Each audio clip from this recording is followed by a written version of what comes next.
forget to turn that thing on. All right. First thing I wanted to do is we need to put some time limits on what we're going to be doing during the course of the trial. As to Board Dyer, Mr. Meggs, how long do you think you need? And when I talk about it, I'm talking about talking to the first 21 in the box. I know we might go through another session, but at least as to the first 21. Judge, I normally don't take over about 15 minutes. Ms. Garcia? 2 to 3 hours. I'll give you an hour. Each side will have an hour. As to opening, how long do you think you need, Mr. Meggs? 15 minutes also. Ms. Garcia? 30. Okay. We can get 30 minutes. We'll make it 45 just in case miscalculated. What about the closing, Ms. May? That would be as to both closing.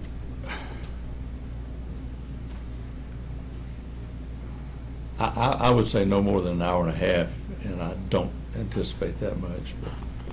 Ms. Garcia? An hour and a half. Okay. Do an hour and a half for each. And I hope y'all won't use all that. I think you'll be done. The jury will be done before you are. It's all you talk about. Trying to decide next what we should tell the jury about myself and Mr. Meggs' assignment here. Normally I would probably just not say anything, but I would anticipate we may have Mr. Sigmeister testify, and he's going to be identified as the state attorney here.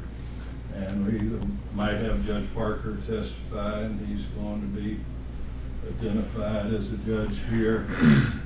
So I think it's going to become obvious that Mr. Meggs and I are not local judges. What would you propose, Mr. Meggs? Judge, I don't see any problem with the court announcing that we're here on assignment because of conflict within the Third Circuit with the judges and the state attorney. I think that would be appropriate. Ms. Garcia? I just object to any reference, Your Honor. What's your thinking? I just believe it could possibly prejudice the jury.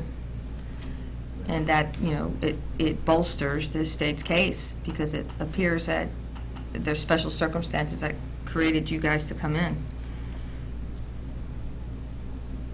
Well, they're going, you know, as I've indicated, they're going to become aware that we are not from the Third Judicial Circuit just based upon the testimony that's necessarily going to be presented. It seems kind of risky just to leave it to their speculation as to why we're here. There are 7 counties in the Third, and this is just one of the smaller courthouses, so they won't necessarily know whether you're coming from Lake City or somewhere else. But I would agree that it's possible they may not know where I'm from, but they're certainly going to know Mr. Meggs is not the state attorney for the Third Judicial Circuit. It seems to me that there needs to be some explanation of that.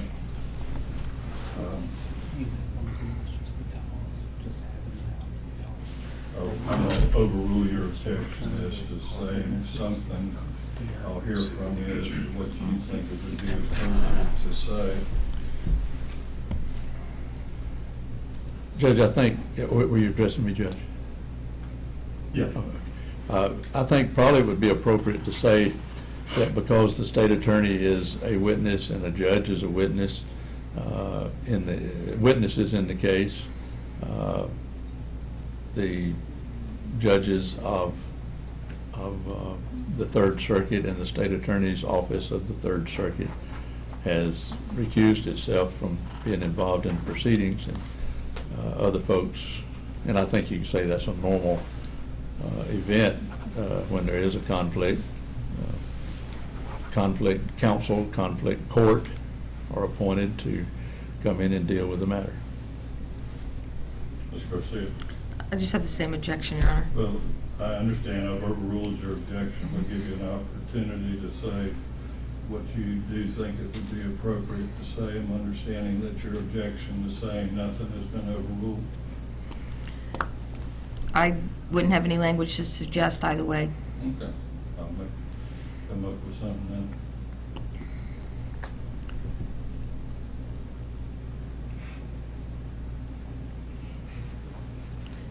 Except, Your Honor, with clarification, some type of clarification to the jury that that does not mean that the defense should be prejudiced against. Because it still appears to be bolstering, I think, when you say, you know, all the officials are witnesses and we're specially appointed to come here to handle this, so it appears that there'd be some special reason to prosecute the defense. So some type of curative disease direction. Well, tell me which one. So, I'm not sure, Your Honor. I've never had a situation like this. So I have to leave it up to you.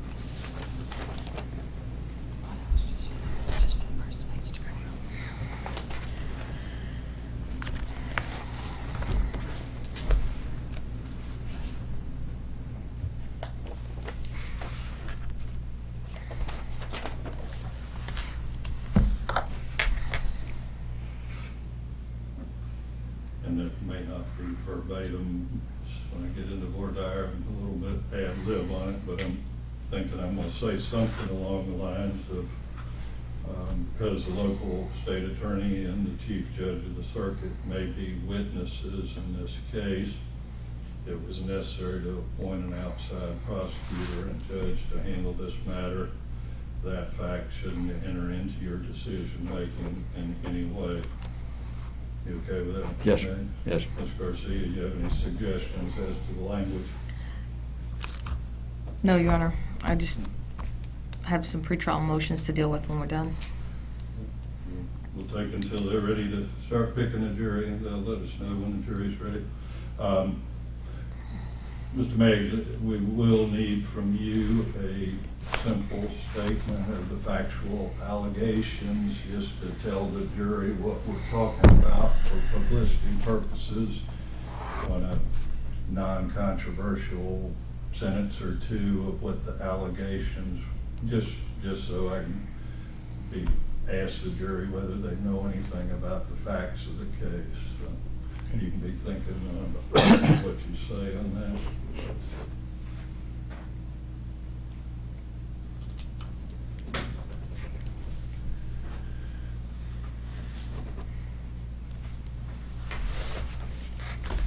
I've roughed out some instructions that kind of document what I decided the other day.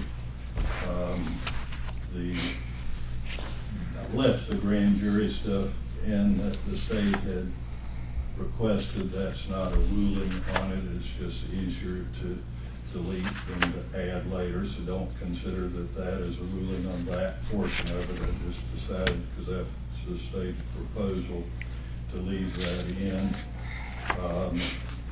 The only thing that I changed from what I announced the other day,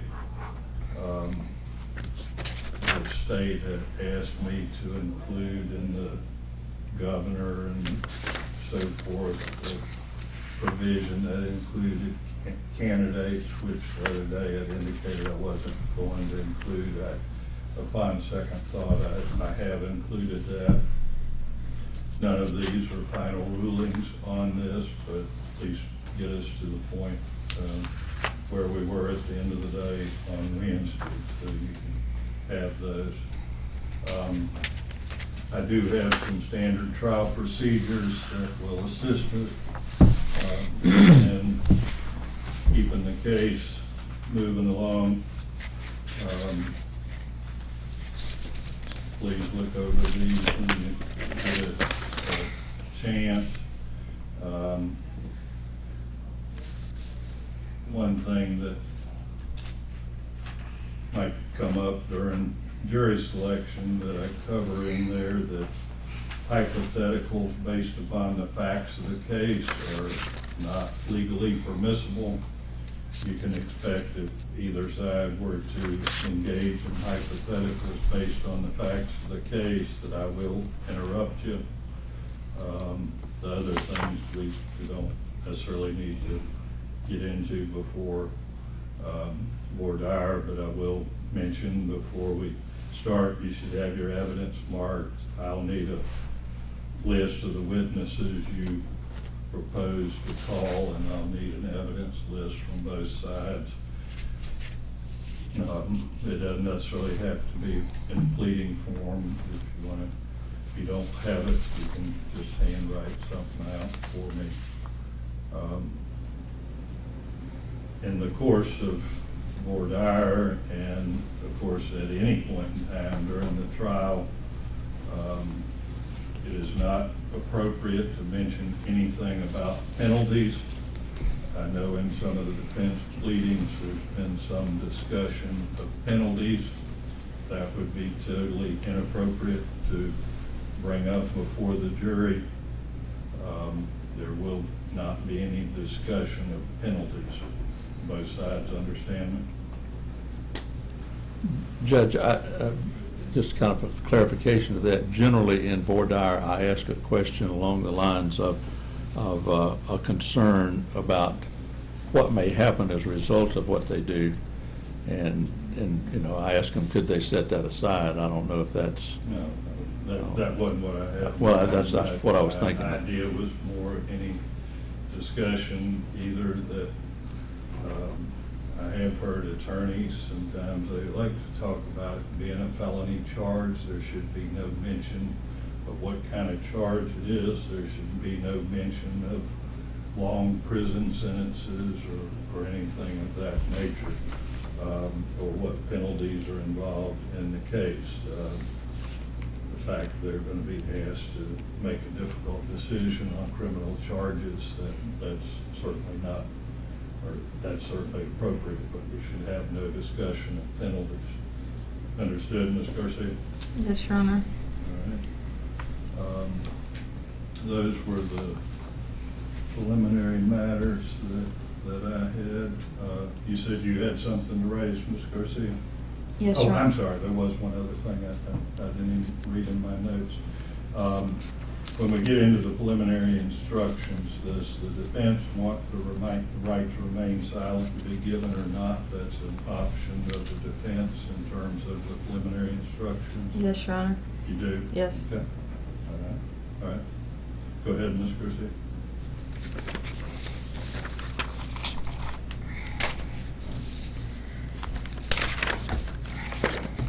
Your Honor, have you made any rulings on any of the defenses in Section 5?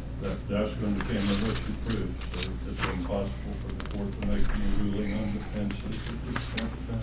But what about the statutory defense in 5B? Be the same Constitution. Same answer for all defenses. I'm going to have to wait and see what's proven. We have a motion to change venue, Your Honor. Motion for change of I venue. have a copy of that. I didn't see that.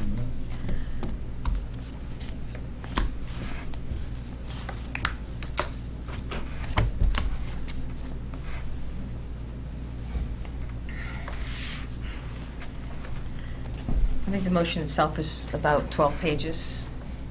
The other documents attached to the exhibits.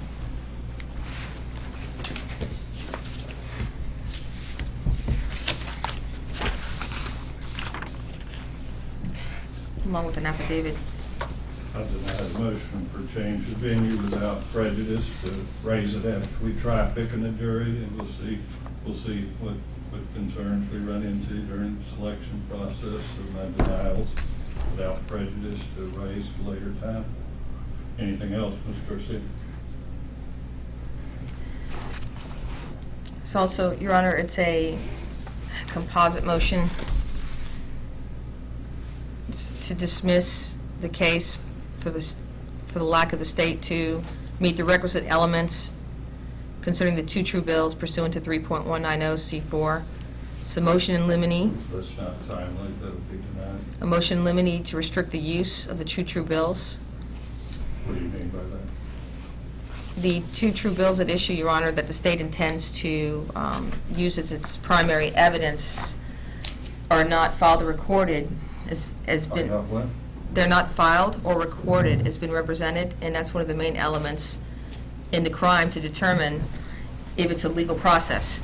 And the state has been consistently throughout the course of the proceedings, as the facts have been coming out, that the evidence has either been tampered with or has never been officially or legally filed or recorded. The state keeps using the term file loosely. And there's an issue, and I don't see it in the jury instructions, Your Honor, as to what the definition of filed and recorded are. And I believe it's going to severely prejudice the defense and confuse the jury if he's allowed to use that term other than its proper legal definition. Because the term filed or recorded is defined in the clerk statute specifically. It's defined a different way in the theft, fraud statutes of 817-035.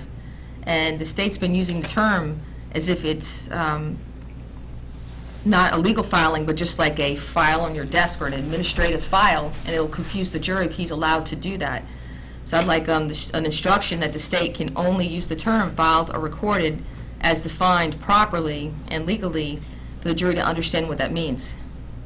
Because if he comes in and says, oh, it's filed in an administrative file, then he can confuse them to believe that he's met the requirements of a legal process. I firmly believe, based on the evidence and all the sworn testimony that's uncontradicted of the state's witnesses and everybody we've taken depositions throughout our motions and in this motion, that the two true bills are definitely not filed or recorded. And if he's allowed to use that term, the jury will be utterly confused and will potentially believe that this is a legal process when it's not, because it doesn't meet the definition. So I want to make sure that, I'm not sure if Your Honor wants to instruct the jury in advance of the definitions, or if you're going to have the state use the proper definition or limit the way he uses the term. Because that's about the most important term in this case, filed or recorded. Because if it's not a legal process, it's not a simulated legal process. And the way these instructions are written, everything is based on a simulated legal process, because it leaves out half the statute. So that goes to the key of the case. So that's the most important term and definition that cannot be misused, used loosely, or used with the improper definition. That's in the form of a motion in limine? Yes, Your Honor. Okay. I deny the motion in limine. Seems like a significant issue, perhaps at judgment of acquittal time, but I'm not going to try to restrict the attorneys on how they use the term when there's been no ruling on that term, so I deny the motion in limine. What else do you have, Ms. Garcia? There's a motion to exclude the two true bills. I'll deny that. Your Honor, just so you, for the record, there is another removal pending as of this morning, again in relation to Yoho. So that removal was filed. There's also a quo warranto that we're waiting for the Attorney General's decision to determine if it's going to be filed with the Supreme Court today. Is there anything for me to rule upon?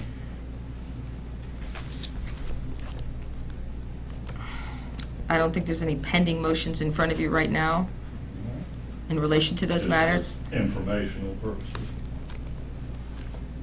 Informational jurisdictional purposes. What else? I guess my question for you, Your Honor, is during the trial, when we have motions in limine, do you just request us to call a sidebar and Yeah. bring to you at that time? Right. How do you handle your objections? Do you like simple objections? The only objection that should be stated before the jury is your legal objection. Legal objection should be generally one word, 2 words, hearsay, not relevant, argumentative. If you want, I can print out a list for you. There should be no speaking objections in front of the jury. If an attorney attempts to make a speaking objection in front of the jury, I will correct you in front of the jury. If you think the matter needs argument, ask for a sidebar. To the extent the process is not abused, I will allow a sidebar. Generally, I don't think most objections require a sidebar unless there's something not obvious from the face of the record as to what the objection involves. I will decide whether a sidebar is appropriate or not.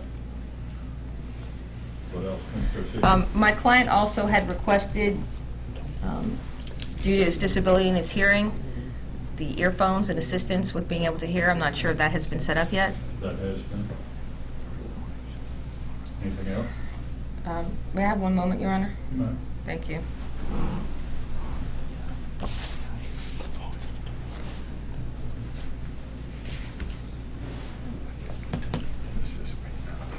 I know he has made a ruling that. I know, but this is, okay. You did stress that you did not make any final rulings on the instructions, or is this your final instructions? No, this is a preliminary ruling on the instructions, certainly not a final ruling. I'm just Right. trying to document what we discussed the other day. So as we go along, when different issues with the grand jury come up, if they do, you'll be considering adding the different other sections of the law? As I indicated Right. the other day, I've made no ruling on what instructions should be given on the grand jury. I kind of need to see what happens in the trial, and then I'll make a ruling on that. So the fact that they were included in that draft has no significance. Okay, just one more second, Your Honor. Mr. May?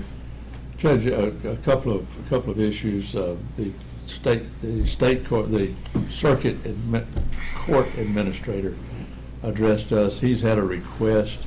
They apparently, with the electronic recording, there's some type of ability for that to be downloaded at the end of every day. And there has been a request that those downloaded things be given to a person by the name, I believe, of Jason Hoyt, maybe somebody else. It's the press, yeah. I don't know if that's, I think it's a public trial, but I don't know that is. I've told Mr. Hoyt that we would do that. Oh, have you? That was the circuit court administrator. That was in lieu of allowing any recording during the course of the trial. I was afraid that that would be distracting for someone to be recording during the course of the trial. So I think I've already dealt with that. Your Honor, we also, or the other one, I think if he's talking about a second party, we requested it also. Well, if he's going to give it, that's good. That's all right, as long as you do. Anything else, Mr. Mayor? Judge, one other issue, basically, as it pertains to the jury selection process, I'm assuming we strike out of the front row when we start, When we start, we'll strike one at a time. out of the front row. We'll do 0, 1, 2, 3 through 21. Oh, okay. You starting front, you're talking about like front left to right? Well, And I mean, second to I right? don't know how they're going to be set up. The clerk's going to give us a chart that she'll have the seating order. I think the big question is, Um, do the jurors move, or do they always stay in the same seat? Yeah. If one is excused, do they move and fill in the seats? We won't move Move. them to start with. No, Okay. We'll leave them where they are, because Okay. otherwise our charts will be a mess. Right. But if we don't get a jury out of the first 21 and we need to seek new jurors from the audience, what we will then move up those that remain into, say there's 5 of them there, but we didn't get 6 plus some alternates, we'll move them up at that point in time and give you a new chart with the new jurors filled in. Okay. And then one other issue, I don't have any hypothetical questions, but for the jury, I used to, but I don't anymore. Hypotheticals based on the facts of the case that Okay. I'm concerned with. Okay. But I guess my question goes to, I have done this in the past, is ask the jury about the elements of the offense and ask them if the state proves these elements to you. That would not be appropriate. I mean, you can say, if the state proves the elements the court instructs you on. Right. Do you have a concern with a guilty verdict? That's not appropriate. What I'm concerned with, and I've seen done, is, if the state proved 1, 2, and 3 with the specific elements of this case, would you find the defendant guilty? I don't think that's appropriate. Okay. Especially in light of the defenses that aren't. What's that? Especially in light of the fact there are statutory defenses, We're not going to get into Right. it one way or the other. Okay. But it is appropriate then, though, to inform the jury that there are elements, and their job is to determine if those elements have been met. Certainly. Okay. Okay. And, All attorneys would do that. right. And then rebuttal, I get to bring up there's defenses. But as to either of you, I don't want either of you getting into the specifics of those and saying, if we prove this, will you do that? That's a hypothetical based on the facts of the case, and that is inappropriate. You can certainly ask them that, if we present defenses, will you keep an open mind and consider those defenses? That would be appropriate. I don't want either side getting into the specifics of, we're not going to try to pick a jury that's been pre-programmed either to convict or to acquit. We're going to have a neutral jury when we have them picked. Are they ready for us? Deb? I have, Garcia? yes, Your Honor, I'd like permission to use, I have a TV with a laptop, so I can use some visual aids or have my exhibits on the screen, so it'll be more readable for the jury.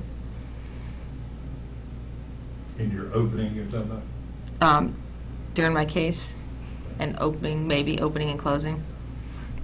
I'm not going to try to get into prejudging of what you do. Maybe you can show Mr. Meggs what you're talking about, see if there's objection to it, but it's a little hard for me to prejudge what you're talking about. All right, we'll take 5 minutes. We'll start in the courtroom with the jury. Can Right, I ask we'll recess. one more question, Your Honor? I'm sorry. About the evidence list. I won't have the evidence just prepared this morning, All right. because I don't know my evidence till I see the cases, the state's case. As soon as you can. Thank All you. right.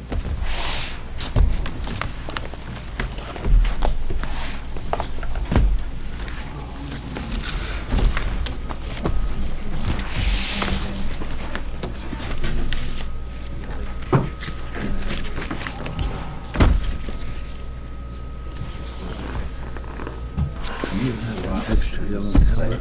Yeah. I have yellow, and I have